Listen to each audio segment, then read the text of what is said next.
Hello friend, welcome to it and repeat. কেমন আছো সবাই? আশা করি সবাই খুব ভালো আছো। আজকে নীলষষ্ঠী, কাল ছিল তার সঞ্জম, তারই আয়োজন করেছি দুপুরবেলায়। আর সঞ্জমেরও তো তোমরা সবাই জানো, একবেলা ভাত আর একবেলা রুটি খেতে হয়। তবে রুটি বানাইনি, লুচি বানিয়েছিলাম। তা এইখানে দেখো তারই আয়োজন করেছি, সেই ভিডিওটাই তোমাদের সাথে আজকে শেয়ার করছি। যা যা রান্না করছি সব কিছুই দেখাবো। এবেলা খাচ্ছি লুচি আর ওবেলা খাবো সেদ্ধ ভাত। ওইদিকে ছোলার ডাল ভিজিয়ে রেখেছি, তা 1 ঘন্টা আগে ডালটাকে ভিজিয়েছিলাম, বেশ নরম হয়ে গেছে। আর এখানে ছোট আলুর দম করব বলে একটু প্রেশারে সেদ্ধ করে নিয়েছিলাম। তবে আলুর দম কিন্তু আমি সচরাচর আলুটাকে ভেজেই বানাই, সেটাতেই কিন্তু বেশি স্বাদ হয়। তবে আজকে ভাবলাম একটু সেদ্ধ করে করি। সেদ্ধ করে আলুর দম আমি খুব কম বানাই। যাই হোক, এটাও ভালোই হয়েছিল। তা পুরো রেসিপিটা দেখো, আশা করি ভালো লাগবে তোমাদের। এখানে ময়দা নিয়ে নিচ্ছি, আর 1 থেকে 1.5 কিলো মতন ময়দা নিয়ে নিচ্ছি। কি বলো তো, আজকে আর কিন্তু ওর বাবা, ছেলে, ননদ, ওদের কারোর জন্যই ভাত বানানো। এদিকে মেয়েও সঞ্জম করবে, ও এসছে, জামাইও বলেছে আমিও লুচি খেয়ে নেবো। তার জন্য আজকে দুপুরে আর ভাত করিই নি, সবাই এটাই খেয়ে নেবো। তার জন্য একটু বেশি করেই করেছি পুরোটা। তা এখানে একটু জোয়ান দিয়ে দিলাম। দেখো, আমরা বাঙালিরা, আমাদের তো এরকম অভ্যাস নেই দুপুরবেলা লুচি পরোটা ভাত মানে রুটি খাবো। তার জন্যই একটুখানি জোয়ান দিয়ে দিলাম, যাতে কোনো অসুবিধা না হয়। তার জন্য একটু ময়াম দিয়ে দিলাম, ননদকে দিয়ে দিলাম, এবারও ময়দাটাকে মেখে নেবে। তারপরে এদিকে দেখো, ডালটাকে 1 ঘন্টার জন্য ভিজিয়ে রেখেছি বলে একটা সিটি দিয়েছি। এমনি কড়াইতে সেদ্ধ করলেও হতো, একটা সিটি দিয়েছি, তাতেই খুব ভালো হয়েছে। আর এদিকে এই আমগুলো বড়দার মেয়ের শ্বশুরবাড়িতে প্রচুর আম পড়েছে 2 দিন আগে ঝড়েতে। তা বৌদি কতগুলো আম দিয়েছে, তা ভাবলাম একটু আমের চাটনি করে নিই, তাই জন্য একটু আমগুলোকে সেদ্ধ করে নিচ্ছি। যাই হোক, সব প্রিপারেশন একদম রেডি করে নিচ্ছি, তারপরেই কিন্তু গ্যাসটা ধরবো। আর এদিকে ননদকে বললাম, তুই ময়দাটাকে মেখে একটু আলুগুলোকে ছুলে দে। আর ওদিকে দেখতেই পেলে অ্যাঞ্জেল শুয়ে আছে।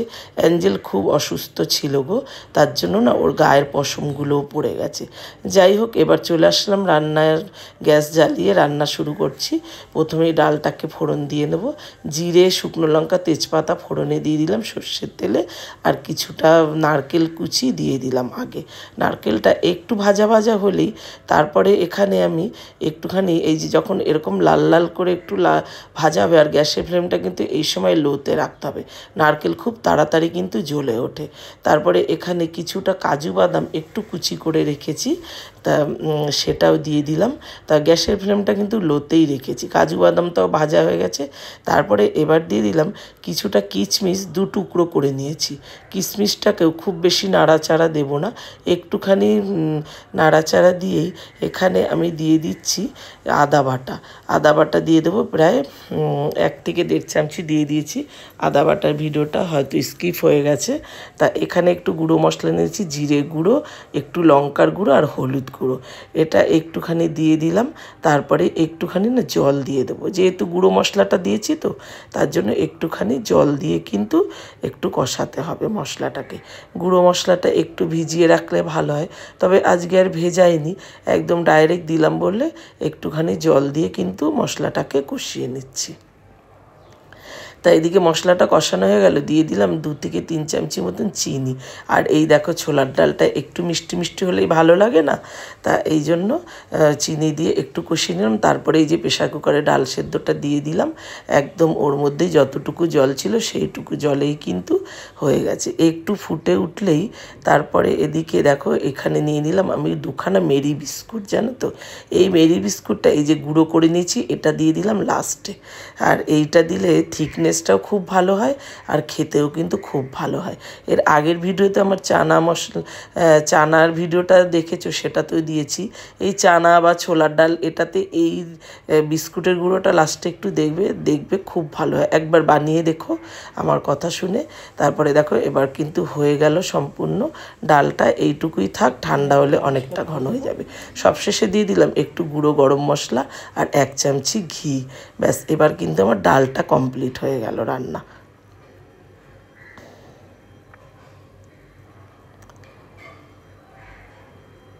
এবার এদিকে চাটনিটাকে আগে করে নেব। এখানে একটুখানি 5 ফোড়ন, 1 চামচি মতন 5 ফোড়ন একটু ভাজা করে নিচ্ছি। এটা একটু চাটনির ওপরে ওই যে ভাজা মশলাটা দিতে হয় এটাই দেব। একটু নামিয়ে একটা প্লেটে রেখে দিলাম। একদম গরম গরম না পিষলে গন্ধটা অত ভালো থাকে না, একটু ঠান্ডা হলে তারপরে ওই একটুখানি 1 চামচি মতন তেল দিয়েছি, সাদা তেল। তারপরে এই তেলের মধ্যে এই যে আমগুলোকে না দিয়ে দিয়েছি। আর আমগুলো কি বলো তো, একদমই ছোট ছোট আম। ঘরেও আমার বড় আম 2-1টা ছিল, সেটাও দিয়েছি। আমের চাটনি সবাই খুব ভালোবাসে তার জন্য। আর এখানে দেখো একটুখানি নাড়াচাড়া করে একটু জল দিয়ে দিয়েছি, তারপরেই দিয়ে দিলাম চিনিটা। চিনি কিন্তু বেশ খানিকটা লাগে, আমের চাটনিতে অনেকটা চিনি লাগে। এদিকে মশলাটা একটু এই হামান কিস্তাটার মধ্যে একটুখানি গুঁড়িয়ে নেবো। আর এই হামান কিস্তাটা আমার ভীষণ কাজের, এটা আমি মিশোর থেকে নিয়েছিলাম, আগের একটা ভিডিওতেও বলেছি তোমাদের। আর এখানে দেখো একদম গ্যাসের ফ্লেমটা লোতে রেখে আমটাকে চিনি দিয়ে এইভাবে সেদ্ধ করতে হবে, যাতে চিনির রসটা পুরোটাই আমের ভেতরে ঢুকে যায়।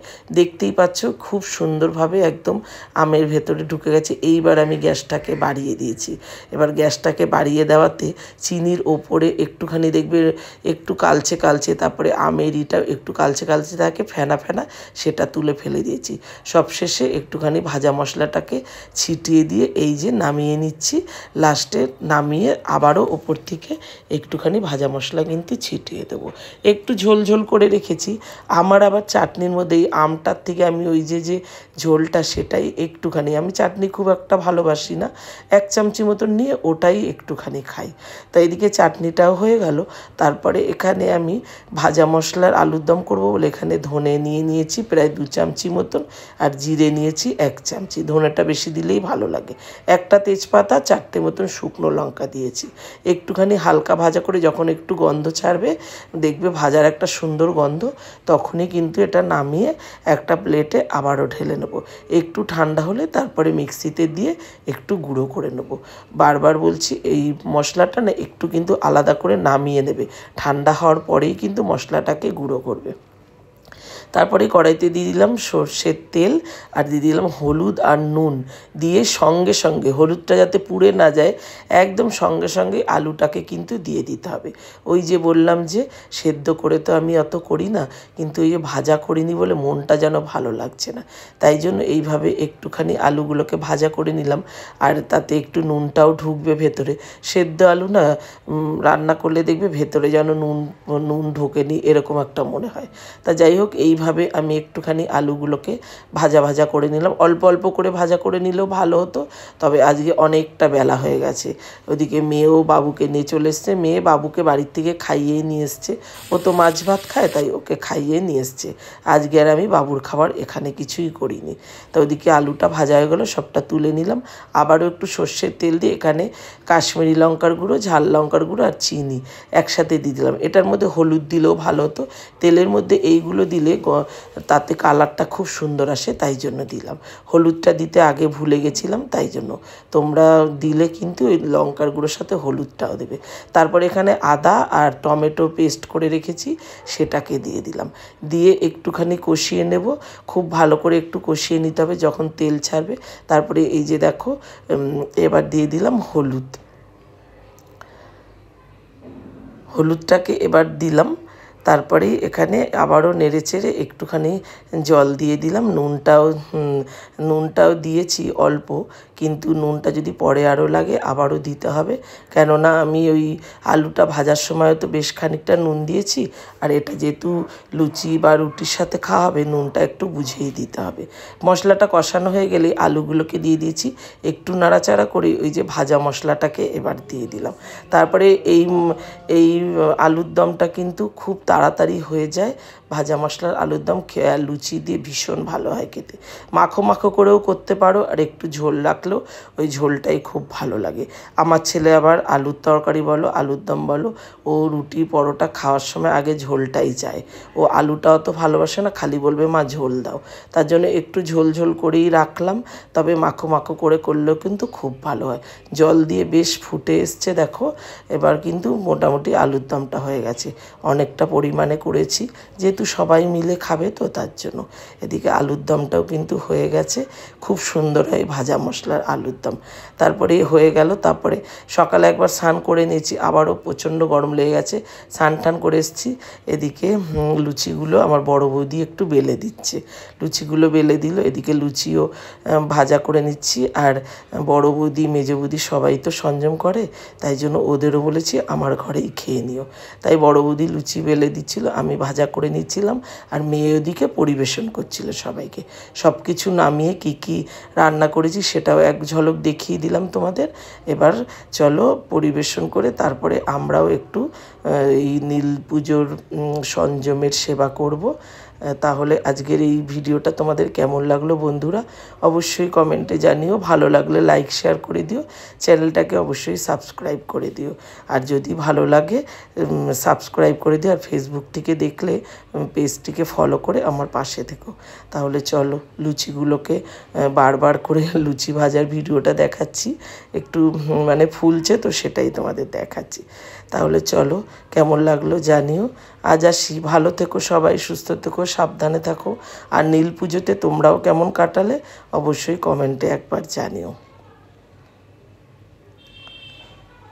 তা চলো একবার থালিটাকেও সাজিয়ে একবার দেখিয়ে নিই।